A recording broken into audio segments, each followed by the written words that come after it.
Tiles যদি হয়, যত দাম দিয়ে আপনারা টাইলস কেনেন না কেন, সেই টাইলসে কিন্তু এটা কিন্তু একেবারে লোহার হাতুড়ি, হাতুড়ি দিয়ে বাড়ি দিলে কিন্তু টাইলস ভেঙে যাবে বা ফেটে যাবে। কিন্তু ভাইয়াদের এই ওয়ালপেপারে আপনি যতই হাতুড়ি দিয়ে বাড়ি দেবেন এটা কিন্তু ফাটবে না। আর ভাইয়াদের এই ফ্লোরের ওয়ালপেপারের কাজটা যেভাবে হয়, প্রথম একটা লেয়ার রেজিন থাকবে, তারপরে এই 3D ওয়ালপেপারটা দেওয়া হবে, তার উপরে আর একটা লেয়ার রেজিন থাকবে, এবং এই টোটাল কাজটা করতে 24 ঘন্টা সময় লাগবে। 24 ঘন্টা পরে আপনারা এই ফ্লোরটা ব্যবহার করতে পারবেন। এখন আসি ওয়ালের ক্ষেত্রে।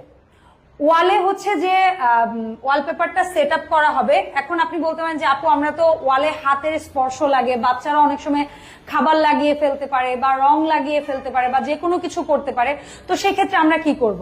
আমি বলবো আপনাদের বাসায় অবশ্যই সবার থালা বাসন মাজার স্ক্রাবার গুলো তো হয়, ভিম লিকুইড তো সবার বাসাতে হয়, তাই না?